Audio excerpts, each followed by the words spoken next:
from the NAIOP Executive Board or Executive Committee who's going to be speaking with us. The topic today is essentially how asking them some questions about how they got to where they are in their careers, but also how NAIOP has benefited them along the way. So the format of today is going to kind of be sort of talk show like.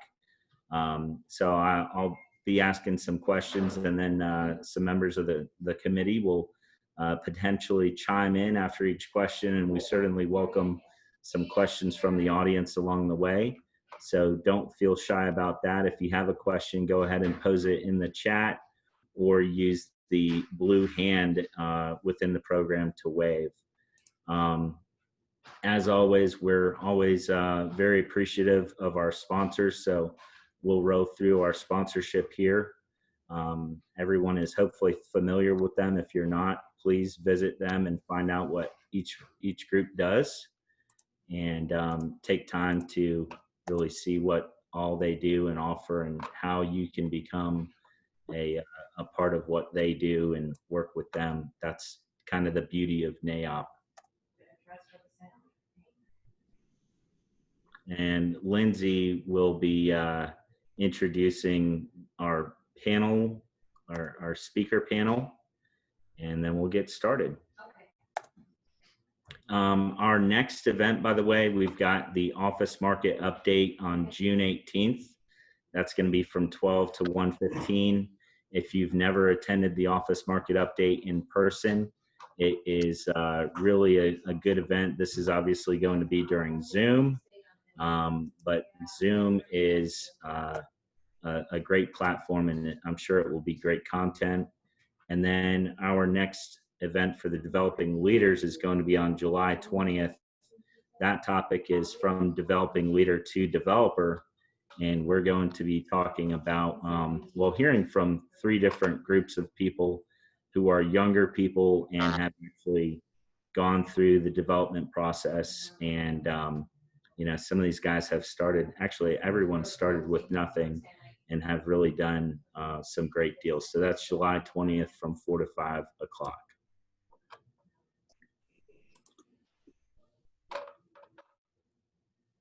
So with that, our panel today is going to feature, and I'm just going to go through how it shows up on my screen so I don't forget anyone.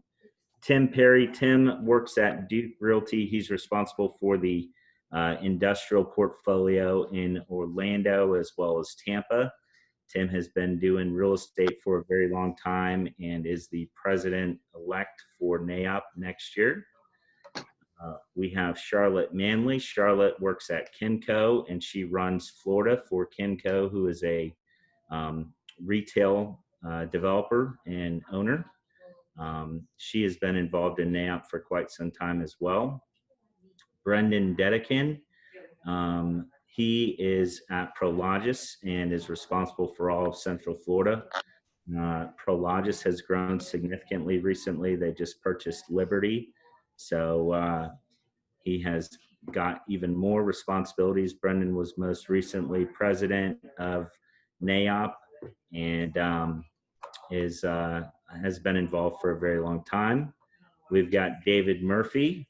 David is currently president of NAIOP and is a top industrial broker for leasing and investment sales at CB, and has been involved for NAIOP for a very long time also. Chris Sorensen of Sorensen Moving and Storage. Chris runs that company here in Orlando. They're also based in Melbourne, and one of the largest moving and storage companies, as well as 3PL in our market. And we also have Jim Rickard of Witham. Witham. I always get that messed up. Anyways, but Jim is a principal there, and Witham does all of the accounting for NAIOP. So quite a good group here. And the first question that we have today, I'm going to throw this one out to David. What are the top 3 tips for young people in the industry? Thanks, Derek. First of all, it's an honor to be here and really excited to speak to the DL. We've got, I think, one of the most robust and active DL organizations within NAIOP in the country, and just love everything that y'all are doing. And Derek's doing a fantastic leadership job this year with y'all. So what are 3 tips for new people in the industry? So number 1 is when I started, which is, let's be honest, it's a very long time ago, getting up there a little bit. So when I started in real estate, the first thing I found was a really good mentor, right? And when I say a really good mentor, what I mean by that is not necessarily that they're fantastic in the business you want to be in, but it's someone that you can kind of emulate and absorb what they're teaching you. And there were a lot of people in commercial real estate that were doing, fantastic volumes and doing big deals, but they weren't necessarily, what I was looking for in kind of a lifestyle choice. And, but I was able to find and get mentored from people that, shared a lot of the same values and maybe understanding it's not, 100% about just work, that there is a little bit of a balance there, and just finding somebody that I learned about business, but also how they handled success and how they handled failure. And so there's a lot of things about picking a mentor that I think is critically important. I still have mentors. I mean, you can always learn something, right? I mean, Tiger Woods has a swing coach, right? Like, everybody can learn. So I'm constantly, even refining what I do and finding mentors to help me. I'd certainly find 1 or 2 that you can relate to and learn. The second part of it for people that are kind of newer in the business is to control the controllables. And it's never been more important than it is right now, right?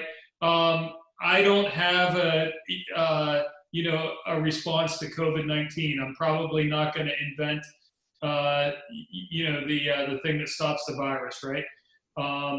But I can work hard, right? I can have a positive attitude. I can show up every day. And those are the things that when times get challenging, you go back to the basics. And for people that are new in the business, going back and just taking care of what you can control, right? I know I can work as hard or harder than anybody I know. So that's something I can control. That doesn't mean that it's going to translate into deals that close when the market collapses or other things you deal with. But it means that I'm doing everything I can do, right? It's sometimes you need to, do everything that you can to deserve to win, right? So that's the second thing, control the controllables. And then third is, a lot of people, when they get into the commercial real estate business, they kind of overestimate what they can do in a year. And so when they come on board, they're like, hey, I'm ready to go. Just give me all the big deals and, I'm good, right? And so then while they're doing that, they underestimate what they can be 5 years from now, right? And so many people I see don't build the foundation. The first year or 2 or 3 in the business is all about building a strong foundation. And I think that goes for whatever specialty you're in, whether it's brokerage, development, appraisal, any of the industries. Don't try to get there. It's a marathon, not a sprint. So try to get there in, over time, not, all at once. So those are my 3 tips for new folks joining our business. Awesome. Tim, how do you seek out mentors? Kind of piggybacking on David's question, how do you seek out mentors, and how do you manage working with mentors that may be competitors of yours? I know that maybe that's not necessarily something you deal with at Duke right now as far as competitors, but maybe it is. I don't know. Can you expand on that? Yeah, sure. Absolutely. So first I want to say thank you for putting this together, and all the DLs that are listening. If I don't know you, when we get together sometime in the future, please make a point of coming up and introducing yourselves to me. I want to, I see you guys as the future of this organization, and I want to do what I can to get you involved with the group. So I just want to say that. But to answer your question, kind of a little more of a deeper dive about what David mentioned about mentors. But I think in general, I think everyone should have a board of directors in their life. People that you can count on that will inspire you, motivate you, give you guidance, advocate for you, and help you really become the best person you could possibly be. In your board of directors, it's not like you have to tell everyone hey, I'm going to put you on my board. I mean, it can be people that, as David mentioned, that you admire on a personal level as well as a business level. And there are some people, I have a board in my life, and I have a gentleman that was a former client of mine, and he's honored. He's thrilled to be on my board of directors. And I think if you went to, and this takes time, it's not something that's going to happen right away, but I think as you develop relationships with clients or people that have more experience, if you went to them and you said, hey, I think so much of you in your career and how you live your life that I'm wondering if you can help mentor me and give me advice as someone I can kind of go to when I have questions, concerns. And what person wouldn't be flattered and be absolutely, absolutely. What can I do? Anytime you have questions, concerns, call me. So, and then, if you think of someone that wants to be on your board and they're like, nah, I'm not interested. Well, you wouldn't want them on your board to start with. So, with regards to, competitors, it's, for example, Brendan and I are competitors. But, I feel like our relationship is deep in that we're friends. And then, if I have questions about, the market transactions, I can come to him as a friend and ask him input, guidance, what have you. And I'm not really worried about, if he's trying to get a deal from me or what have you. It's, it's just this, this business is about relationships, and relationships run deep. And again, what David mentioned, your career, it's a marathon. It's not a sprint. So it takes time. This is Brendan. I have a question for you. How many board members would be the minimum and the maximum you would suggest? Yeah, so I probably have, probably 7 or 8, and they kind of come and go, but usually about 7 or 8, and I would tell you only a handful actually know they're on my board. And most are just, people that I have a lot of respect for. And sometimes, I'll ask them questions, even though I know their opinion is going to differ than what I'm just instinctively thinking, but I value their input because it's all about perspective. Because I think if you have the right perspective, you make the most well-informed decisions. Good insight, guys. Thanks. That all sounds like it takes a lot of time. Charlotte, how do you manage your time, especially as you get more responsibilities at work? Well, I definitely recommend keeping a calendar, and that's everything from your work-related items to your personal stuff. So, I mean, I think if you're not happy in your personal life, for example, it's going to overflow into your work and vice versa. So, I will put in my calendar time to go to the gym because I know for me personally, that is a release and something that I need to do. And I like to kind of kid that it's for the benefit of everybody else that works with me too.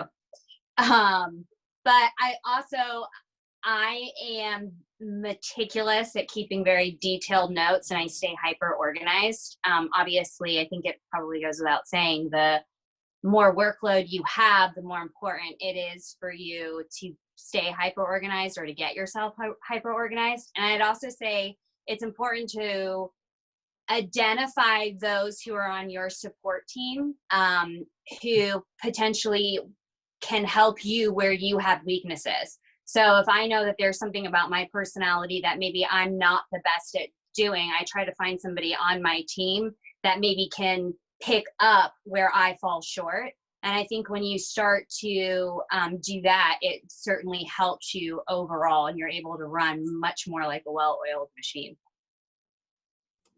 Awesome. I'm going to throw this next one over to Chris. Chris, what is something that you wish you could go back over and do that would make you more successful today? And I picked Chris for this question specifically because of everyone on the executive committee right now. He is the youngest, so I'm kind of picking on him right now for that reason. But what do you look back on and think, if you were 21, 22, 25, or whatever age, and you had just started in the industry, what would you have done differently? Yeah, great question. I appreciate the easy one. I'm kidding. But, first off, like everybody else, I really appreciate being here. Being that I am a developing leader, I'm here to learn just as much as everybody else. And so the insights that have been shared, I really appreciate. I'm taking notes over here. It's really hard to pinpoint one specific thing. I've messed up a lot over the last 10 years of my career. Thankfully, there isn't one that I look back on and say, wow, that really changed the trajectory of my career. But what I can say is that the one underlying thing that I look back on is, a lot of people, and I think especially in commercial real estate, and speaking to myself, kind of type A, want to grab the bull by the horns. And sometimes when you're that way, for all the success that you may achieve, you also, there's some collateral damage associated with that. And I guess the underlying thing for me is every challenge that I've faced usually boils down to people skills. And unfortunately, I feel like that's not necessarily something that you can just learn. You kind of have to experience it, experience the way that maybe somebody else has made you feel, maybe the like I said, collateral damage of how you made somebody else feel. Earlier on, I was just kind of more concerned with, how much I could grow, how many deals I could close. And if I could go back in time and I knew what I knew now, I would have probably handled my management and people skills a little differently. It's kind of a cliche, but it's not what you're saying, it's how you're saying it.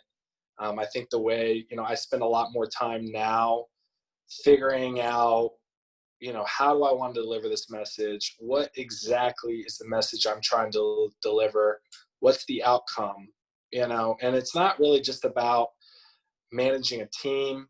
In a lot of ways, commercial real estate can be, a one-man army, but you've got colleagues, you've got bosses, you've got customers, all sorts of stakeholders in any deal. And the best way to persuade somebody, the best way to get buy-in from somebody is to make them feel the specific way that you need to progress the situation. So taking a lot of time and thinking it through, thinking about, again, what's the message I'm trying to deliver? What's the outcome? And what's the best and most empathetic way that I can deliver this message to somebody to achieve the desired outcome? If I could go back in time and know what I know now, I think that's probably the advice that I would give, is just try to take a moment, and really think through your interactions to the best of your ability. Nice. I think that that is really important, especially as, you know, you're coming from the standpoint of running a business. And at the end of the day, we're all running our own businesses within whatever company we work for. 100%. Next question is for Brendan. How has being involved in NAIOP helped you succeed, and what are some tips you have to maximize success from NAIOP? Yeah, thanks a lot, Derek, and very good to be with all of you. I would hope that Zoom would come up with an app that would make me look as young and vibrant as you guys are. So I don't know how in 22 years of this business, I've gone from 22 to 44, but I have. And that's something that I would share with all of you. As time goes pretty quick, and the older you get, the quicker it goes, like a roll of toilet paper. The closer to the end you get, the quicker it rolls. And I don't know how that works, but that is how it works.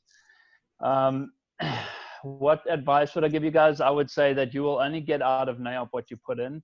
I was involved on the board of another organization when I was younger, and I was on the board for about 6 months, and then I went to the head board member, and I was like, hey, look, there's really nothing for me to do here, so I think I'm going to step down. What I didn't realize was when you are on the board of the DLs, or when you are on the board of NAIOP, you are the one figuring out what the board needs to do and where the chapter needs to go and what the vision is of where you want to go. So that's that. But I will tell you, 100% you will only get out of NAIOP what you put in. So I would say you need to ask what success is defined as for you at NAIOP, and then go get that out of NAIOP. And I would say, for me, the reason I engage in NAIOP is it's a place for me to give back to the industry that feeds me and my family. It's a long-term game. Everything we do is generally selfish for humans. That's how we built.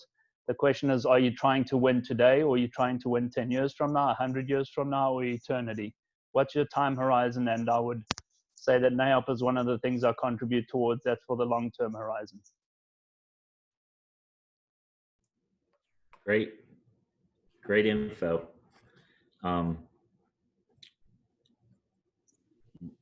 Next question here. I'm going to throw this one back to Tim. Tell us what you're reading in front of the lake. What books or podcasts are on your agenda right now? So a good friend of mine just gave me the book called A Land Remembered. Like I just got it the other day, and I just kind of read the preface, but that's kind of what I was expecting. So that's what I'm reading right now. Any books you would recommend for people starting out in the business? The guy, he came and spoke. We have a leadership conference every year at Duke, and there was a gentleman, I know if you went on YouTube and just like, I can't think of his name, but it was like, if you go on YouTube, look up like motivational speakers. He gave the commencement address, a black gentleman. His father had a third grade education. I can't think of his name at the moment, but I read his book. It's fantastic. And listen, I'm sure maybe some of you have seen his commencement address on YouTube. It's very motivational. At a minimum, seek that out, watch that, and he's got a great book as well. So cool. Well, yeah. Once you remember it, let us know, and we'll send it out to the group. Is it Rick Rigsby? Yes. Thank you. Jacob for the win. Right. Speaking of motivation, this one's going to go back out to David. Where do you start when you have no money and big dreams? Well, that could be anyone during this COVID-19. It's been a little tough out there. But I started I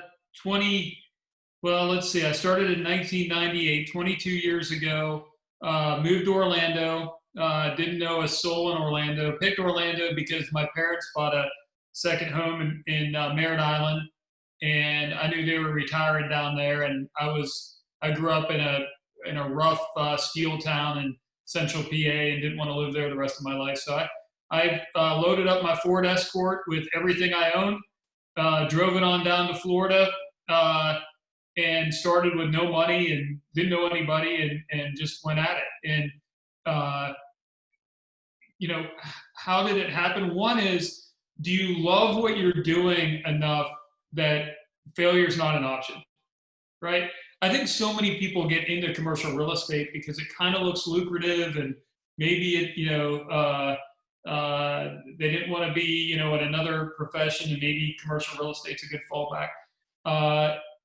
I got in it because I loved it. I mean, I love doing. I got my real estate license when I was 18. I started selling houses. By the time I had moved down to Florida, I was 24. I'd already, I was sitting for my MAI designation and was already a CCIM. I think I was the youngest dual CCIM MAI ever. I was totally into it, right? And it helped me because the first 2 or 3 years were brutal, like terrible. And I mean, I lived on you know, spaghetti and meatballs, and I'd make it for a week, and I would have it like a gigantic helping of it in my refrigerator. I mean, that's how I live. Now, the trick is, for a lot of people, is to stay like that when you start doing well. Because in commercial real estate, you can, you know, depending upon what specialty you're in, whether it's brokerage or development or really anything, you can find a little bit of success. And I see a lot of people that raise their level of standard of living as much or more than what they're making. And if you can keep yourself humble and you know, find success and live below your means, you're building for, as Brendan and some of the other folks, you know, what's your time horizon, right? If your time horizon is, I'm just gonna like make a couple bucks and like blow it out, and then I don't know what's gonna happen afterwards, then that's one way to look at it. But if you're going to be in this industry for 10, 20, 30 years or longer, build something that can last you through the downturn. Because as people have seen this year, things come out at you from nowhere, and you got to be ready, right? And so my advice to people that have no money but a dream is, one, make sure it's the right dream. Make sure that you're willing to do whatever it takes, because if it's a good dream, it's probably not going to be easy to achieve. And keep working at it and believe in yourself. And if you stay the course, great things are going to happen. And then once you achieve success, stay humble, live below your means, and you should be able to create a great career and a great life. Good points. Hey, I just want to follow up on that, since you mentioned my view. But so for 20 years, I've been doing this about 25 years, but for 20, probably 22, 23 years, I've been living below my means, you know, for most of my life. We lived in the same house for 20 years. I drove cars for, you know, I was like on the 8-10 year hold plan. And then when things finally, after, you know, 20 years, you're like, okay, I'm going somewhere. And then there was an opportunity to buy a house on a lake, and boom, here I am.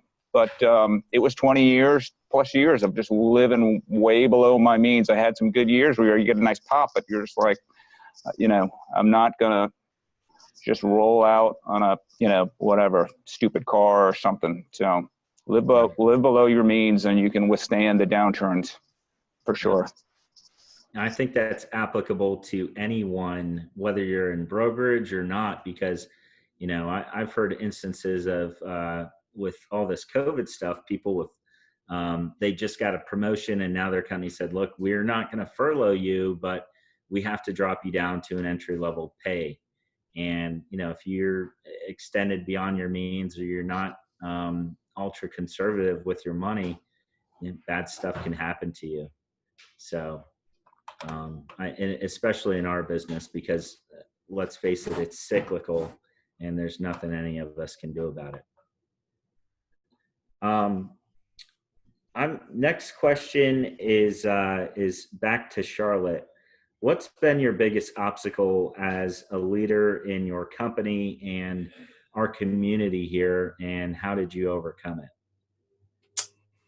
I would say one of my biggest obstacles probably, honestly, was my age. So I started in this industry right out of high school. I worked for a local developer, and then I went on to Kimco. So when I was originally hired by Kimco, I was 22 years old, and all of my peers were in their 50s. And so there is just there is controversy sort of evolving around that, in the sense of, how is there this person who clearly doesn't have the experience? And so I had to work a lot harder to sort of prove myself. So where I would at times see something be automatically assumed for a peer, I had to prove that no, just because I'm young and I'm a millennial and I fall into that category, doesn't mean that I'm not going to show up to work on time and I'm not going to follow through with my obligations. So, and that was tenacity, and taking, essentially people who doubted my abilities because I was young or didn't have the years of experience that maybe somebody else did. And so it was taking that and using that energy and channeling it. So it was able to motivate me. And so, when people doubt you, I always say, if you take that doubt and you allow that to be what pushes you and motivates you, then you will succeed. Because there's always going to be people who question you and how good you may or may not be at something. Right. There's no shortcut for a resume. Yeah, Derek, I'd like to double down on what Charlotte said. I will tell you that I believe that in probably 95% of cases, your biggest obstacle is yourself. And the biggest obstacle, the reason why you are your biggest obstacle, because you don't even realize you're your biggest obstacle. You believe the lies that you tell yourself, you believe the lies that other people tell you, and you aren't brave enough and bold enough to shoot for the dreams that you have.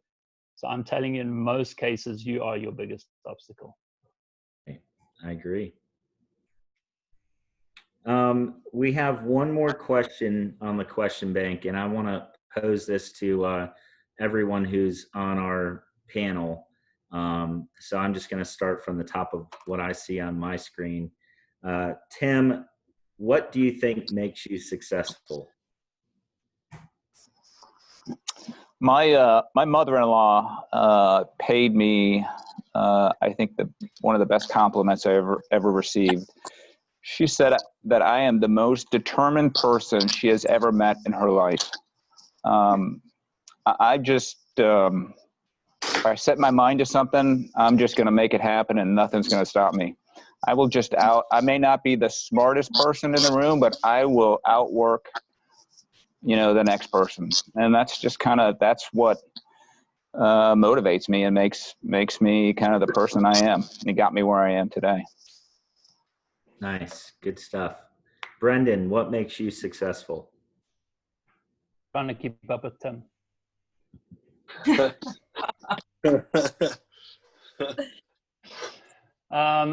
So for me, I won't go too deep on the spiritual side, but I believe everything I have is given to me by God. And so I'm grateful for the gifts I'm given.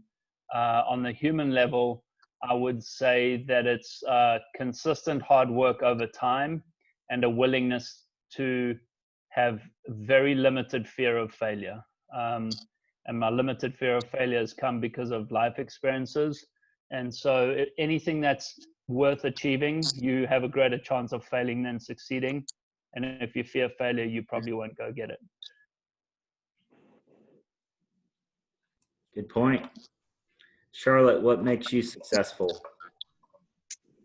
I think I'm not willing to give up, and I won't take no as an answer. There are days in this business where you can feel like you were kicked in the gut over and over and over again. But you get up the next day and you put what happened yesterday behind you and you keep going. And I think it helps too. I know David mentioned this earlier, but I absolutely love what I do and love real estate and believe that the built environment really affects our communities and how individuals are raised and their chances of success in the future. And so it's that drive to want to make Orlando and the other areas that we're in better places that just keeps me going. Nice. David, what makes you successful? My wife asks me that question all the time. She says, David, how do you make any money, right? Like, I mean, so that's probably a good question, right? I would say that it's probably just been, my ability to kind of keep moving forward, even when people don't think that I would be successful, or, a lot of times I've been in underdog type situations. I've had to build things. I've had to overcome, and I think that makes you stronger.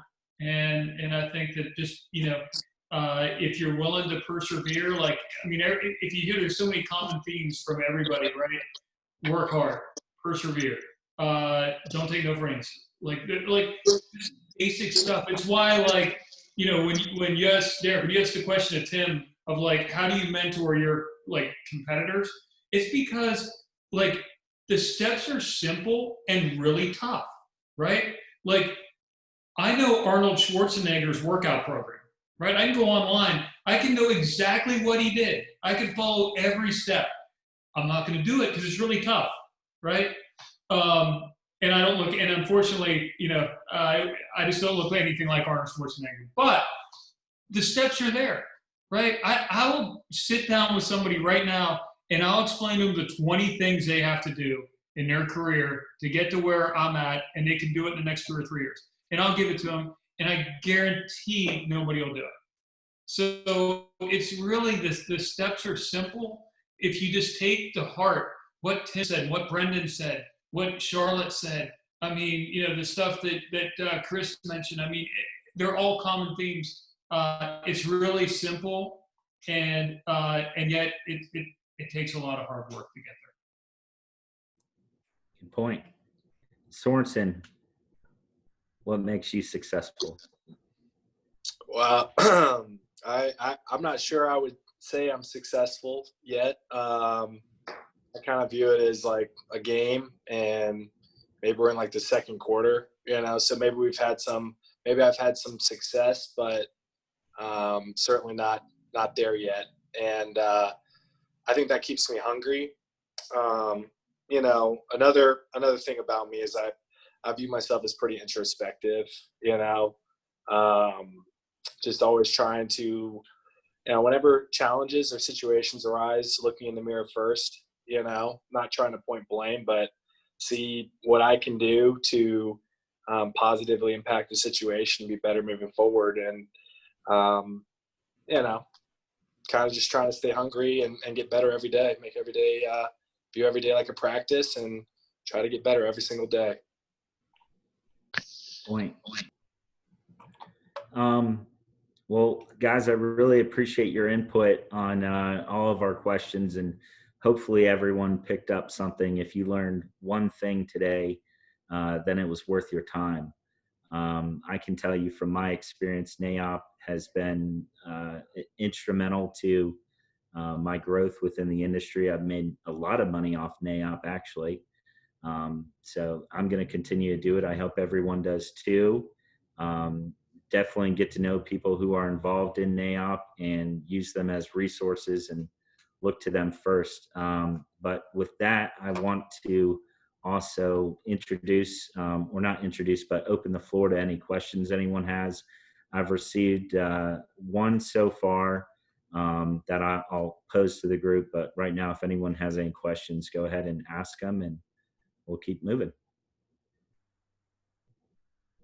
Yeah, I've got a question for David. I come across a lot of brokers 5-10 years into the industry, and I see that they have worked for 4, 5, 6 companies, and you haven't done that. Why are they doing that? What are they doing wrong? Why haven't you done that? Mike, that's a great question. I mean, one is get to the platform that you want to be as quickly as possible, right? Like, get to where you're comfortable and you fit well, the culture fits you, and you share the same values of the organization. That's one.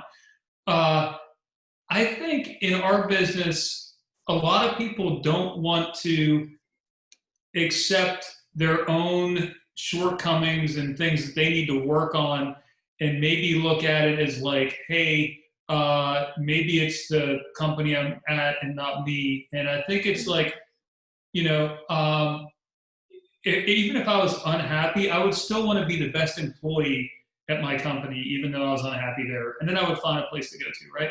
I find that you know, and it's not to, you know, I don't want to throw shade on anybody that's like not in, you know, that's moved around a bunch or whatever. There's a lot of reasons why you go from firm to firm, but I would say that in general, I think it really helps you to get to the company you want to be with and stay there long term because, you know, I mean, my cell phone number hasn't changed in 22 years. My email hasn't changed in 22 years, right? You know, I'm predictable. You can find me. That's not to say that I wouldn't move or I wouldn't change to a different company if I felt that there were like legit reasons for me to make the move.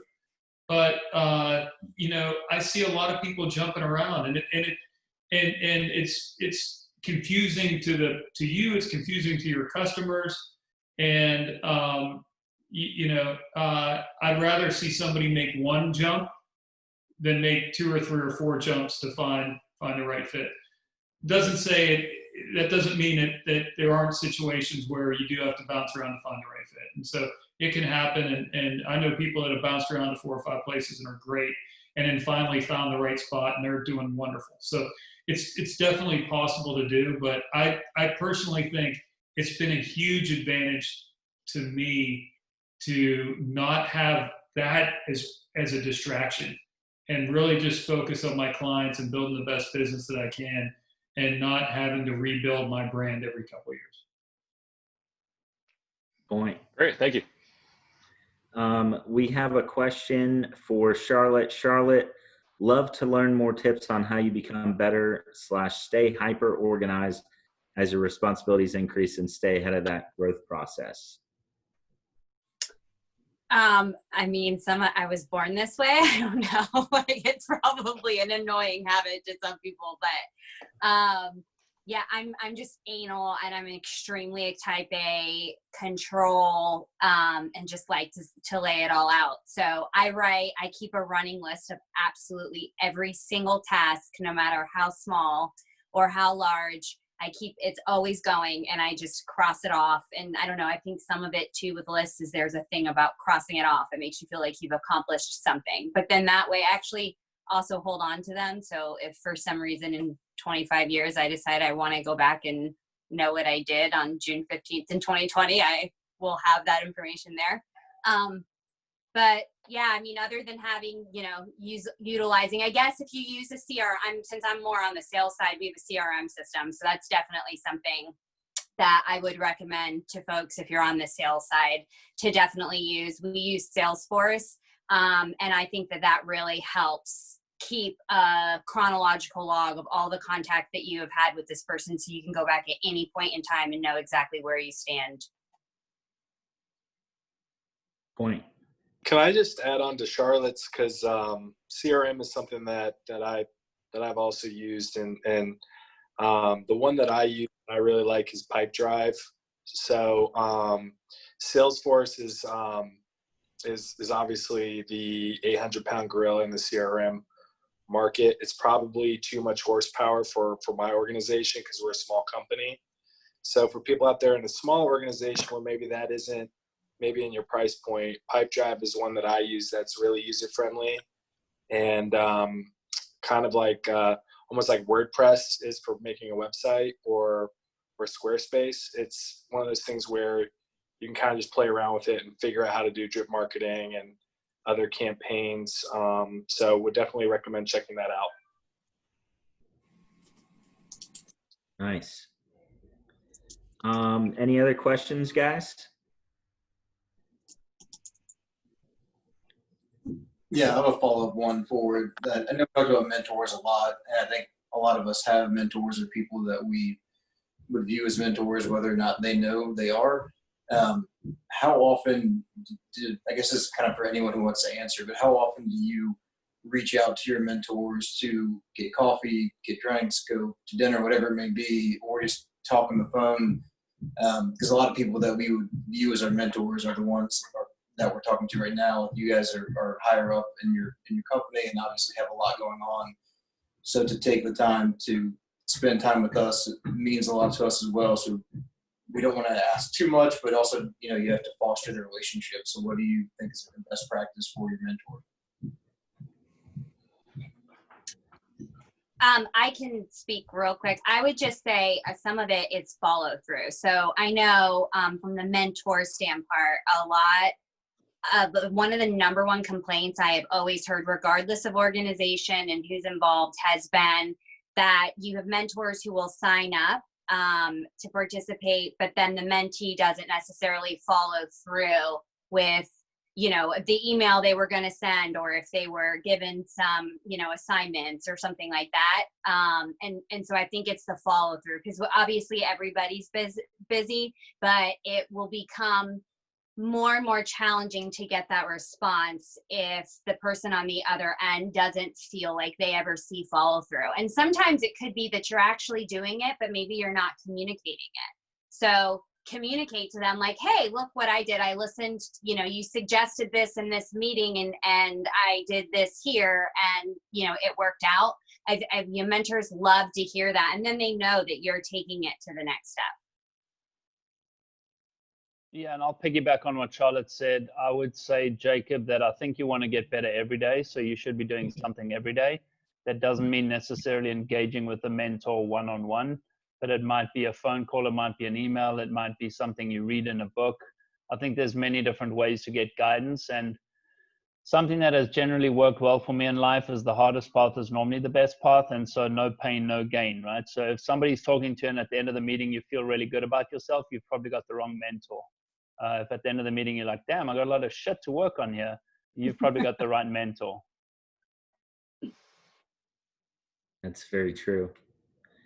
I personally reach out to all my mentors as like maybe once a quarter, and before they were, mentors of mine, I would reach out to them until I basically bugged the shit out of them to meet with me.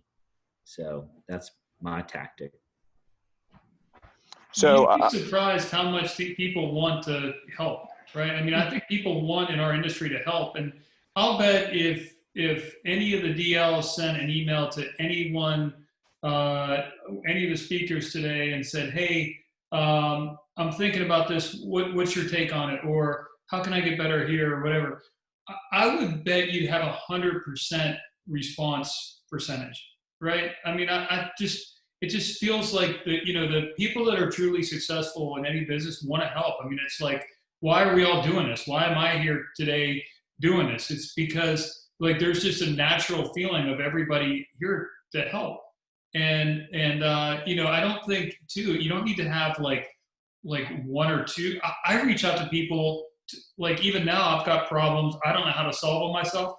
I'll reach out to somebody that's higher up, either in my company or just been in the business longer, or maybe just smarter or better at something than I am. And I'll say, hey, here's the situation. What do you think about it? And get that response. I mean, you can have like mentor light, like, you can, there's so many resources out there today.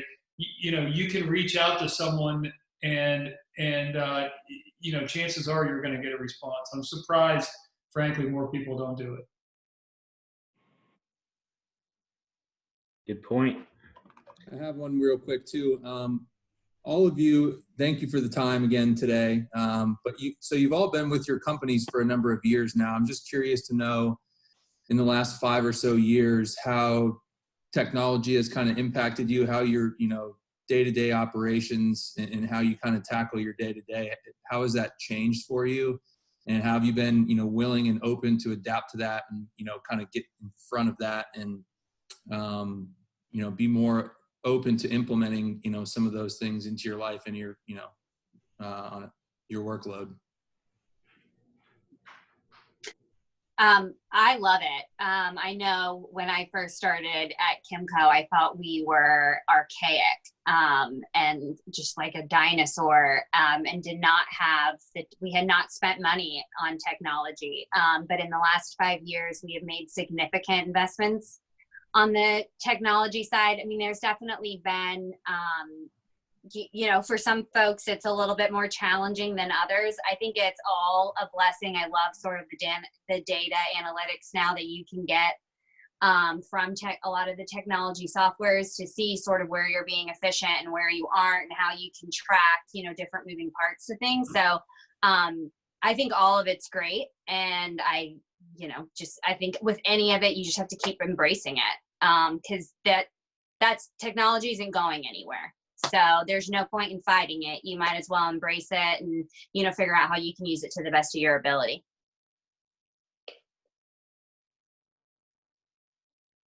Very good. I agree. I'm terrible with it, but I'm trying to get better. I am a dinosaur. Hey, Derek, let me add on to that a little bit. So technology is something I enjoy. So technology creates speed and safety, right? Like if you move with technology, it really does create speed. But be careful, not all technology actually helps you. Some of it you put it in your life and you're like, oh, this is a cool app that I'm using. And then you're like, well, why do I need to do that? I can just go to my neighbor and say hello instead of like signing onto an app and doing something. So I find myself getting caught up in this. Be careful that not all technology actually makes you more effective.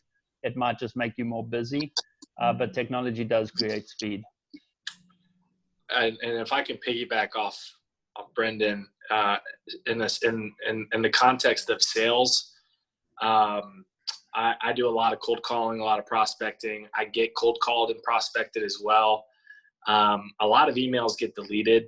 I encourage my team to sometimes do the archaic stuff, the handwritten note, the stop in, some of the things that maybe your competitor isn't doing. And that can be a differentiator that makes you stand out. That's very true. And email too is, a lot of people use it as a means to communicate, but it's really a means to deliver a message, not a way to communicate. And people forget that. It's like, dude, just pick up the phone, call me. This will happen 10 times faster. And I think clients appreciate that too. But I don't have anything else. If anyone has any other questions, please pose them to the group, but otherwise we'll adjourn this. It's almost 5 o'clock. We really appreciate everyone's time. Thank you, Tim, Charlotte, Brendan, David, and Chris. It's been great. Everybody had wonderful insight, and we hope to see you around at more of our events. Thanks, Derek. Thanks Thank for everything you. you're doing for the organization. Great job today. Thanks, guys. Yeah, thank you.